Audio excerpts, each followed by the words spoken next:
सध्या राज्यामध्ये 29 महानगरपालिकेच्या निवडणुकांचा बिगुल वाजलेला आहे आणि सर्वच महापालिका निवडणुकीसाठी उमेदवाराचे अर्ज भरण्याची मुदत मंगळवारी संपली। पण अशा अनेक उमेदवार आहेत की ज्यांच्या या उमेदवारी अर्ज भरण्यासाठी व्हिडिओबाजी जी झालेली आहे ती संपूर्ण राज्यामध्ये या ठिकाणी आता चर्चेचा विषय झालेला आहे। तिकीट आपल्यालाच मिळणार, तिकीट मलाच मिळणार अशी ज्यांना आशा होती, मीच निष्ठावंत कार्यकर्ता आहे आणि मीच पक्षासाठी काम करतोय असं ज्यांना वाटत होतं त्यांना धक्के बसलेले आहेत। मंडळी, या ठिकाणी निष्ठावंतांना डावलून आयाराम गयारामांना संधी देण्याचं काम भारतीय जनता पक्षामध्ये मोठ्या प्रमाणात झालेलं आहे। इतकंच काय की या ठिकाणी अनेक असे उमेदवार आहेत की ज्यांनी आत्महत्या करण्याचा प्रयत्न केला।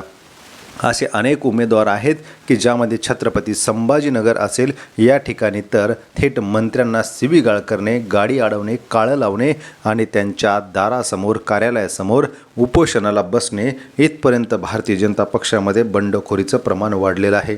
मात्र सत्तेपुढे यांना नरम केलं जाईलच। मात्र अतिशय महत्त्वाच्या राजकीय घडामोडी आहेत की ज्या या ठिकाणी भारतीय जनता पक्ष आणि एकनाथ शिंदे यांच्यामध्ये कितीही जरी वरवर एकत्र युती बऱ्याच ठिकाणी असेल तरी मात्र आतमध्ये या युतीला अर्थ नाही।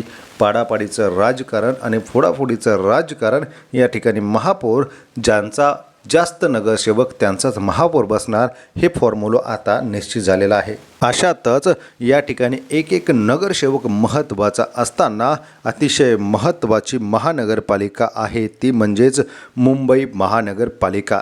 या ठिकाणी उद्धव ठाकरे भारतीय जनता पक्ष एकत्र सत्तेमध्ये होते, मात्र आज भारतीय जनता पक्ष ठाकरेंवरती आरोप करायला मोकळं झालेला आहे। मात्र गेल्या 25 वर्षाचा हिशोब त्यांनाही द्यावा लागणार, हे मात्र विसरून चालणार नाही।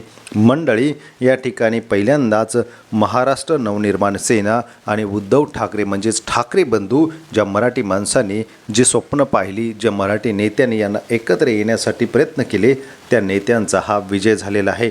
आणि अशातच या ठिकाणी दोन्ही ठाकरे बंधू एकत्र आलेले आहेत आणि या एकत्र निवडणूक लढवण्याच्या अनुषंगाने पहिला विजय या ठिकाणी जवळपास निश्चित झाला आहे, तो म्हणजेच महाराष्ट्र नवनिर्माण सेना आणि ठाकरेंच्या सेनेचा। दोन अतिशय महत्त्वाचे वार्ड क्रमांक 212 मध्ये भाजपने मंदाकिनी खामकर यांना एबी फॉर्म दिला होता, पण तरी खामकर यांनी उमेदवारी अर्ज दाखल करण्याची संधी हुकली। 15 मिनिट उशिरा पोहोचल्यामुळे त्यांना उमेदवारी अर्जच भरता आला नाही। तर दुसरीकडे या ठिकाणी भारतीय जनता पक्षाच्या या ठिकाणी जो विजय झालेला आहे तो अतिशय महत्त्वाचा ठाकरेंचा झाला आणि भाजपना या ठिकाणी उमेदवारी अर्ज देऊन सुद्धा या ठिकाणी पराभव झालेला आहे।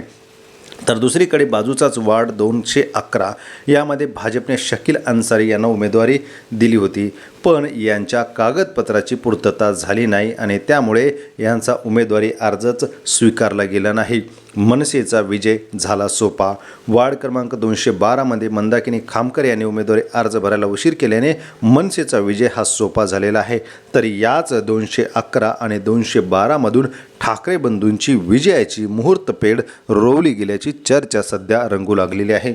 मुंबईत ठाकरे विरुद्ध महायुती असा सामना होत असताना सध्या तरी 2 वार्डामध्ये ठाकरे बंधूंनी खातं उघडायला हरकत नाही असं म्हटलेलं आहे। धन्यवाद।